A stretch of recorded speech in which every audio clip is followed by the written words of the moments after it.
Hello everyone. In this video, I will teach you chemistry. रसायन शास्त्र के इस वीडियो में हम जानेंगे एक रासायनिक अभिक्रिया क्या होती है व एक रासायनिक समीकरण क्या होता है। एक रासायनिक समीकरण को कैसे संतुलित किया जाता है। तो डियर स्टूडेंट, स्टार्ट करते हैं हमारे लेक्चर को। सबसे पहले हम जानेंगे कि एक रासायनिक अभिक्रिया क्या होती है। जब दो या दो से ज़्यादा पदार्थ आपस में मिलकर कोई नया पदार्थ बनाते हैं।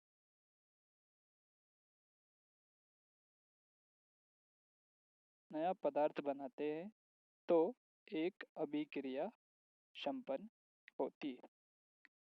अगर मैं आपको एग्जाम्पल से बताना चाहूँ तो देखिए, अगर कार्बन एक पदार्थ है और उसको हम ऑक्सीजन से क्रिया करवाते हैं तो एक नया पदार्थ बन के आता है जिसको हम बोलते हैं कार्बन डाइऑक्साइड। तो जब दो या दो से ज़्यादा पदार्थ मिलकर कोई नया पदार्थ बनाते हैं जो कि रासायनिक गुणों में भिन्न होता है, जैसे कि कार्बन के गुण कुछ और होते हैं, ऑक्सीजन के गुण कुछ और होते हैं, बट इनसे मिलकर जो कार्बन डाइऑक्साइड बना उसके गुण इन दोनों से ही भिन्न होते हैं। चलिए अब हम जानेंगे कि अभिकारक क्या होते हैं। चलिए एक एग्जाम्पल लेते हैं रासायनिक अभिक्रिया का। ए और बी दो पदार्थ मिलकर बनाते हैं सी व डी। चलिए अब इस अभिक्रिया में भाग लेने वाले ए तथा बी दोनों ने इसमें भाग लिया, इनको हम कहते हैं अभिकारक।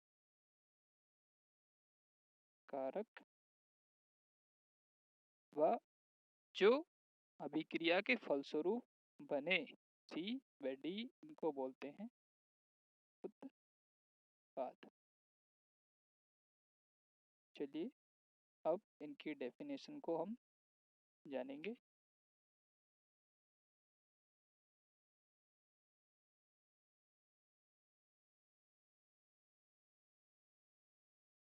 देखिए, रासायनिक अभिक्रिया में एक या एक से अधिक पदार्थ आपस में अंतरक्रिया करके परिवर्तित होते हैं और एक या अधिक भिन्न रासायनिक गुण वाले पदार्थ बनते हैं। अभिकारक अभिकारक वो पदार्थ होते हैं जो किसी अभिक्रिया में भाग लेते हैं और उत्पाद वह होता है जो अभिक्रिया के फलस्वरूप बनता है। चलिए आशा करता हूँ डियर स्टूडेंट आपको ये समझ आया होगा। आगे बढ़ते हैं। फिर से मैं आपको एक बारी से फिर से आपको बताता हूँ। सपोज ये कार्बन है और ये ऑक्सीजन है, दोनों अभिक्रिया करके बनाते हैं कार्बन डाइऑक्साइड। तो यहाँ पे इस अभिक्रिया में भाग लिया कार्बन और ऑक्सीजन ने, इनको हम कहते हैं अभिकारक। और जो इस अभिक्रिया के फलस्वरूप बना कार्बन डाइऑक्साइड, इसको कहते हैं हम उत्पाद। एक बार इसको लिख देता हूँ, को कहते हैं हम अभिकारक और ये जो बना तो बोलते हैं हम उत्पाद। चलिए एक और बात मैं आपको बताता हूँ। आगे बढ़ते हैं और हम जानते हैं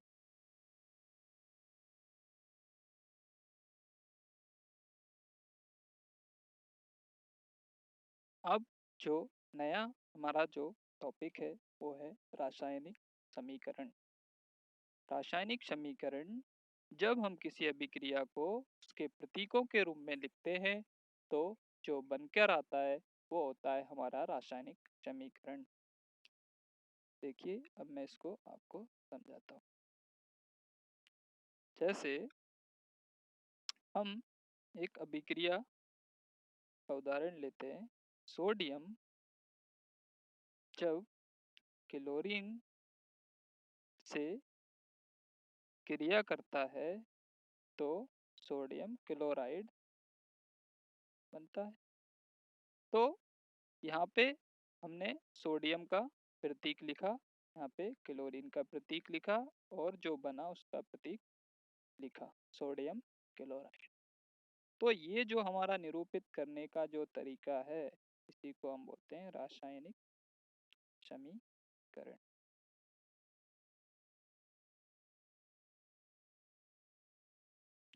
चलिए अब अगर मैं आपसे पूछूं डियर स्टूडेंट, यहाँ पे अभिकारक क्या है, तो अभिक्रिया में जो भाग ले रहे हैं इट मीन्स सोडियम है और क्लोरीन, और उत्पाद क्या है जो बन के आया, सोडियम क्लोराइड। अब हम जानेंगे कि रासायनिक समीकरण को कैसे संतुलित किया जाता है। संतुलित करने से पहले हम ये जानेंगे कि एक रासायनिक समीकरण को संतुलित क्यों किया जाता है। ये स्टूडेंट, इन क्लास 9th हमने सीखा था द्रव्यमान संरक्षण का नियम, जिसके अनुसार किसी अभिक्रिया के पहले अभिक्रिया के बाद द्रव्यमान एक जैसा होता है। इसका अर्थ है कि किसी अभिक्रिया में ना तो द्रव्यमान बनता है और ना ही नष्ट होता है। ऐसे चलिए मैं आपको उसको एग्जाम्पल से समझाता हूँ। जैसे हमने लिया हाइड्रोजन क्लोरीन, दोनों को अभिक्रिया कराई तो बना हाइड्रोजन क्लोराइड या फिर हाइड्रोक्लोरिक अम्ल। तो यहाँ पे देखिए आप, यहाँ पे हाइड्रोजन का जो द्रव्यमान होता है वो होता है एक एटॉमिक मास यूनिट। तो यहाँ पे दो हाइड्रोजन के परमाणु है, इसका मतलब यहाँ पे जो इसका द्रव्यमान होगा वो होगा 2, एक का एक है का मतलब दो का होगा 2 एटॉमिक मास यूनिट। क्लोरीन का डियर स्टूडेंट ये होता है क्लोरीन का 17.5। इसको देखते हैं। चलिए अब यहाँ पे आप देखिए, यहाँ पे हाइड्रोजन के दो एटम है बट जो हमारा उत्पाद है उसमें हाइड्रोजन का एक ही परमाणु है। तो यहाँ पे इसका जो द्रव्यमान है वो है 1 AMU। का मतलब यहाँ पे हमने लिए थे 2 AMU और यहाँ पे 1 AMU। का मतलब ये जो समीकरण है द्रव्यमान संरक्षण के नियम का पालन नहीं करता। इसीलिए हम किसी भी रासायनिक समीकरण को संतुलित करते हैं। अब हम सीखेंगे कि कैसे किसी रासायनिक समीकरण को संतुलित किया जाता है। चलिए इसी को हम संतुलित करते हैं।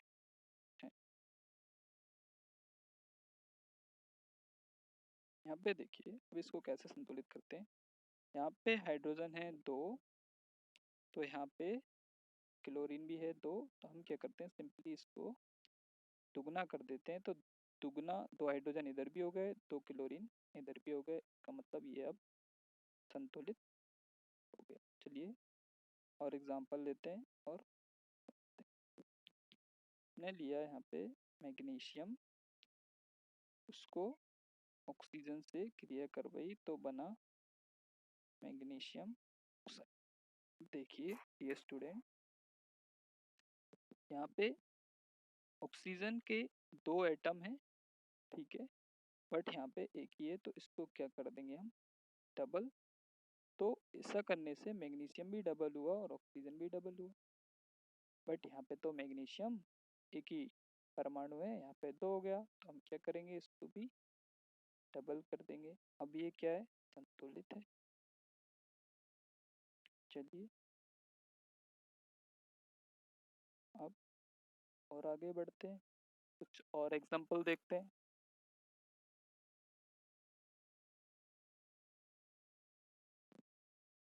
चलिए देखिए, ये वाला मैंने आपको ऑलरेडी बता दिया है, और ये वाला हम करते हैं। चलिए, जिंक, जिंक के साथ हमने लिया सल्फ्यूरिक अम्ल, और जो बन के आया जिंक का सल्फेट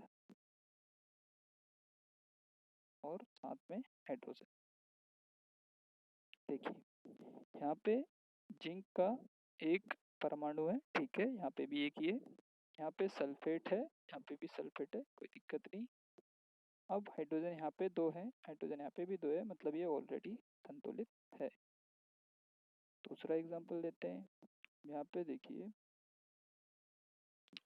आयरन है, आयरन के साथ मिलाया गया है जल, और जो बना वो बना हमारा Fe3, Fe3 O4, और साथ में बनता है H2।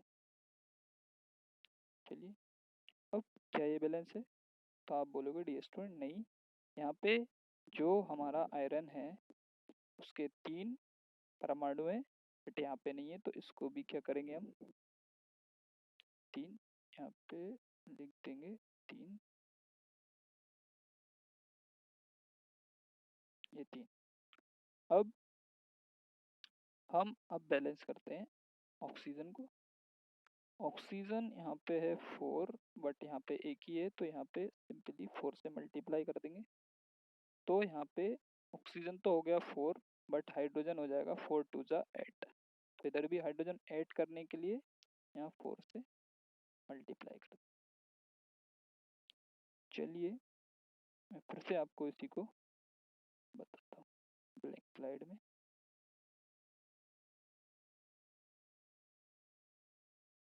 चलिए आपको बताता हूँ।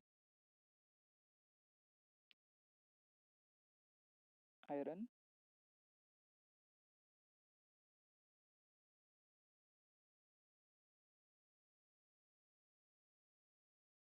और यहाँ पे हम लेते हैं वाटर, यहाँ पे जो बने क्या आया Fe3O4,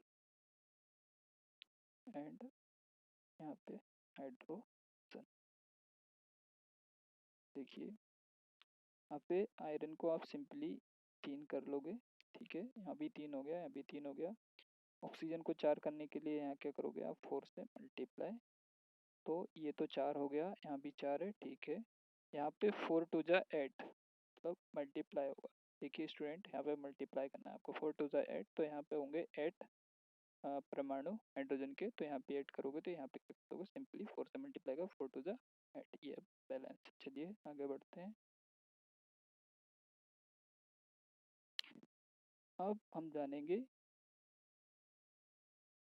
संयोजन अभिक्रिया के बारे में। यहाँ पे बहुत सारे प्रकार के अभिक्रियाएं होती हैं, जिसमें हम एक एक करके सबको जानेंगे। संयोजन अभिक्रिया, इस अभिक्रिया में कोई 2 पदार्थ आपस में मिलते हैं और एक कोई नया पदार्थ बनाते हैं। ध्यान रखना बात को, ये कोई एक ही पदार्थ बनता है, 2 या 2 से अधिक आपस में मिलेंगे और कोई एक नया पदार्थ बनेगा। चलिए इसका एग्जाम्पल देखते हैं। जैसे एग्जाम्पल यहाँ पे लिखा है कि कैल्शियम ऑक्साइड, जो कि होता है चूना, इसके साथ मिलाया हमने जल। जल मिलाने से जो बनेगा वो बनेगा कैल्शियम हाइड्रोक्साइड। चलिए मैं इसको कैल्शियम हाइड्रोक्साइड। ये जो है ये होता है चूने का पानी, जिसे हम घरों में वाइट वॉशिंग में यूज़ करते हैं, मतलब पोताई में यूज़ करते हैं। यहाँ पे आपने देखा एक पदार्थ था कैल्शियम ऑक्साइड, एक था जल, दोनों के मिलने से बना कैल्शियम हाइड्रोक्साइड। और एग्जांपल देखते हैं। चलिए, कार्बन ऑक्सीजन दोनों जब मिलेंगे तो बनेगा CO2। यहाँ पे भी देखिए एक पदार्थ दूसरे के साथ मिला तो बना CO2, मतलब किन्हीं दो पदार्थ के संयोजन से एक पदार्थ बन रहा है। ऐसी अभिक्रिया को संयोजन अभिक्रिया कहते हैं। एक और एग्जांपल लेते हैं। हाइड्रोजन लिया, हाइड्रोजन उसके साथ ऑक्सीजन को मिलाया तो बना वाटर। अब यहाँ पे आप बोलोगे डियर स्टूडेंट, चलिए इसको क्लियर करके फिर से लिखता हूँ। हाइड्रोजन, ऑक्सीजन और ये वाटर। यहाँ पे आपने देखा हाइड्रोजन 2 है, यहाँ भी 2 है, ठीक है। हाइड्रोजन, ये ऑक्सीजन यहाँ पे 2 है, यहाँ पे नहीं है, तो इसको 2 से मल्टीप्लाई किया, बट ऐसा करने से ये 4 हो गया, तो इसको भी 4 करना पड़ेगा, तो यहाँ भी 2 से मल्टीप्लाई कर दीजिए। अब ये बैलेंस है। यहाँ पे भी देखिए आप, हाइड्रोजन ऑक्सीजन से मिलता है, बनता है जल, मतलब यहाँ पे भी संयोजन हुआ है। नेक्स्ट एग्जाम्पल, नेक्स्ट रिएक्शन देखते हैं, मतलब जो नेक्स्ट अभिक्रिया है वो है वियोजन अभिक्रिया। वियोजन जस्ट इसका उल्टा होता है। इसमें कोई एक बड़ा यौगिक दो या दो से अधिक छोटे छोटे पदार्थों में टूट जाता है। अब इसके एग्जाम्पल देखते हैं। जैसे कैल्शियम कार्बोनेट, जब इसको हम हीट करेंगे, जब हम इसको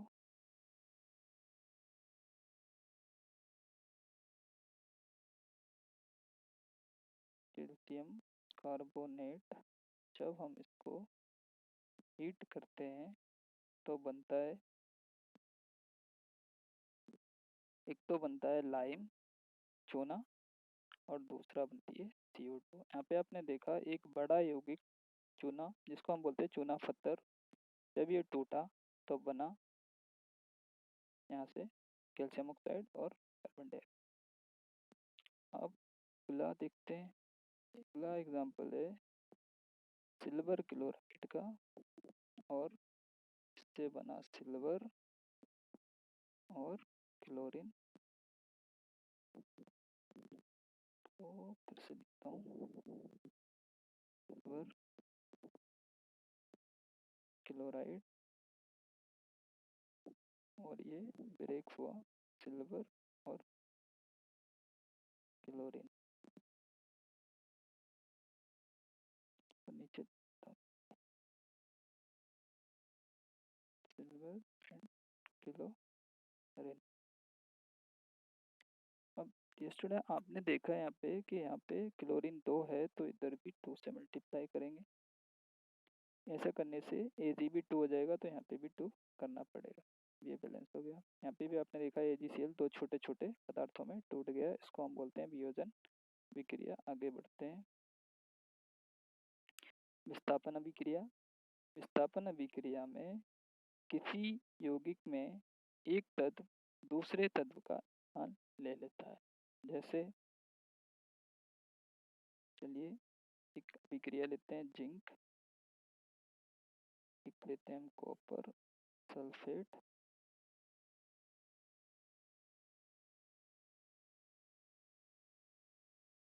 सल्फेट। अब जो बना जिंक सल्फेट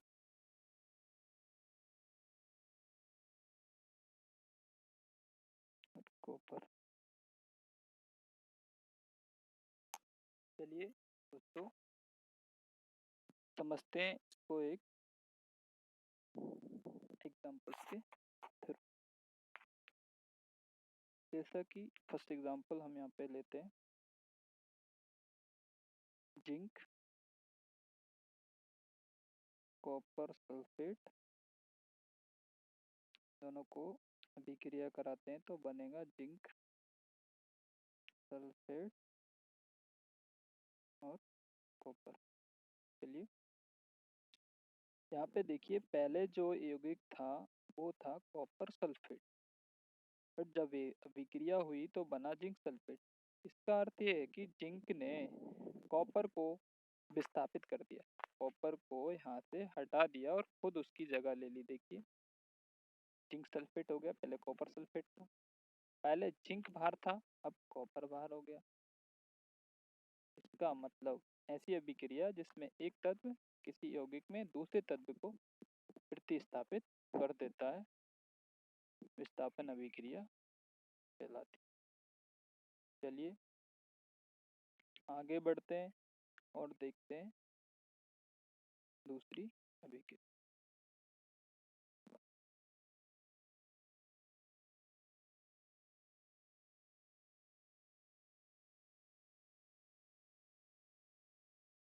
देखते हैं द्विविस्थापन अभिक्रिया, ऐसी अभिक्रिया जिसमें यौगिकों के आयनों के बीच आदान प्रदान से नए यौगिक बनते हैं। इसका अर्थ ये हुआ कि यहाँ पे आप देखिए, एक है हमारा सोडियम सल्फेट, दूसरा है हमारा बेरियम क्लोराइड, दोनों की अभिक्रिया से बने हैं बेरियम सल्फेट प्लस Na। अब यहाँ पे देखिए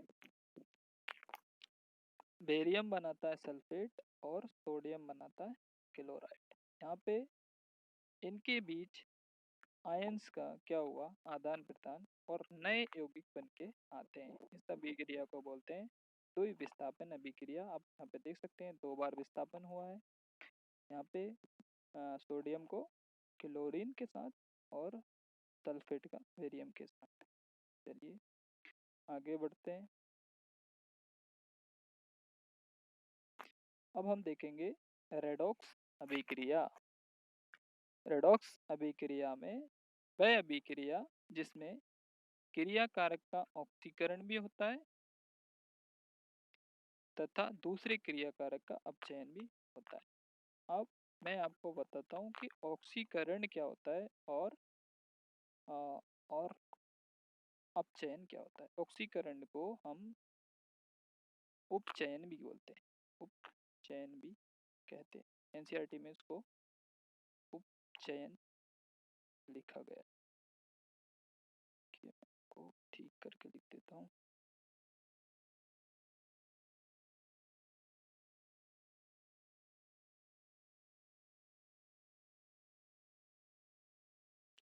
उपचयन ऐसा।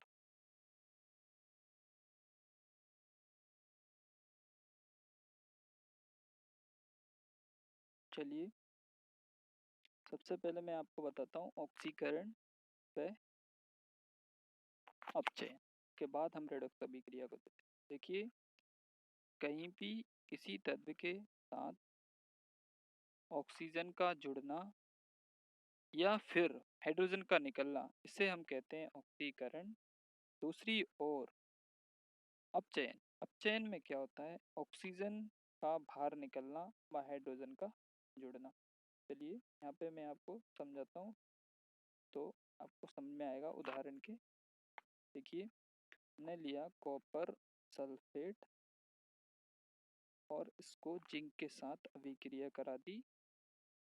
तो यहाँ पे आप देखिए एक तो बना जिंक सल्फेट और दूसरा बना कॉपर। यहाँ से आप देखिए कि कॉपर के साथ पहले ऑक्सीजन था, अब कॉपर से ऑक्सीजन निकल गया, मतलब कॉपर क्या हुआ है, कॉपर का अपचयन हुआ है कि यहाँ से ऑक्सीजन निकला है। देखिए यहाँ पे पहले ऑक्सीजन था बट यहाँ पे देखिए आप कॉपर के साथ कोई ऑक्सीजन नहीं है। अगला अब आप देखिए जिंक के साथ पहले कोई ऑक्सीजन नहीं था बट जिंक के साथ ऑक्सीजन जुड़ा है, मतलब यहाँ पे हुआ है उपचयन या फिर ऑक्सीकरण। ध्यान रखिए ऑक्सीकरण और उपचयन का मतलब सेम होता है। चलिए और आगे मैं आपको समझाता हूँ इसी बात को। यहाँ पे देखिए आप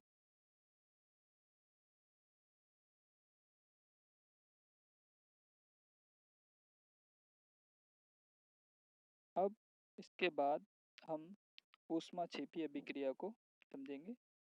ये बहुत ज़्यादा IMP है, ये कई बार एग्जाम में पूछी गई। ऊष्मा क्षेपी अभिक्रिया वह रासायनिक अभिक्रिया जिसमें ऊष्मा निकलती है ऊष्मा क्षेपी अभिक्रिया कहलाती। वह ऊष्मा क्षेपी अभिक्रिया वह होती है जिसमें ऊष्मा निकलती है। वह ऊष्मा शोषी अभिक्रिया वह होती है जिसमें ऊष्मा का शोषण होता है। इट मीन्स ऊष्मा उसमें एब्जॉर्ब होती है, अवशोषित होती है। नाम से आपको समझ में आ जाएगा कि जिसमें ऊष्मा शोषित होती है या अवशोषित होती है वह होती है ऊष्मा शोषी अभिक्रिया, और जिसमें ऊष्मा निकलती है वह होती है ऊष्मा क्षेपी अभिक्रिया। चलिए इसके एग्जाम्पल देखते हैं जो कि घर पे हम यूज करते हैं। मीथेन सिलेंडर के अंदर या फिर CNG, सॉरी, CH4 को बोलते हैं मेथेन गैस। CH4 इसको आगे आप पढ़ोगे। CH4 को ऑक्सीजन से जब हम विक्रिया कराते हैं तो एक तो कार्बन डाइऑक्साइड बनती है और दूसरा यहाँ पे वाटर बनता है, और यहाँ पे प्लस निकलती है क्या, हीट या फिर ऊष्मा। यहाँ पे आपने देखा यहाँ पे ऊष्मा निकल रही है, इसका अर्थ ये ऊष्मा क्षेपी अभिक्रिया का एग्जाम्पल है। और दूसरे एग्जाम्पल में आप देखिए, ये है हमारा कैल्शियम कार्बोनेट। साथ में हम इसको क्या करेंगे, ऊष्मा दे रहे हैं। ध्यान रखना है, इसको हम क्या कर रहे हैं, ऊष्मा दे रहे हैं, तब जाके हमें कैल्शियम ऑक्साइड बनेगा और साथ में बनेगी क्या, CO2। तो यहाँ पे आपने देखा कि आपको ये है हमारा चूना पत्थर, और जब इसको हम गर्म करते हैं तब हमारे पास बन के आता है चूना, जिससे हम घर में पोताई करते हैं। चलिए, आशा करता हूँ दोस्तों आपको ये समझ आया होगा। आगे बढ़ते हैं। देखिए, ये ऑलरेडी मैंने आपको बता दिया है। उपचयन ऑक्सीकरण अभिक्रिया क्या होती है। ऑक्सीकरण वह प्रक्रिया है जिसमें पदार्थ ऑक्सीजन से मिल जाता है और या फिर हाइड्रोजन निकल जाती है। जैसे मैंने आपको बताया कि कॉपर के साथ ऑक्सीजन मिला, इसका मतलब कॉपर के साथ ऑक्सीजन मिला तो कॉपर क्या हो गया, ऑक्सीकृत हो गया। अगला आप एग्जांपल देखिए, ये थोड़ा के ये ठीक नहीं है, इसको रहने दीजिए। अब देखते हैं अपचयन अभिक्रिया। अपचयन अभिक्रिया वह होती है जिसमें हाइड्रोजन जुड़ती है व ऑक्सीजन निकल जाती है। चलिए दोस्तों, आगे बढ़ते हैं।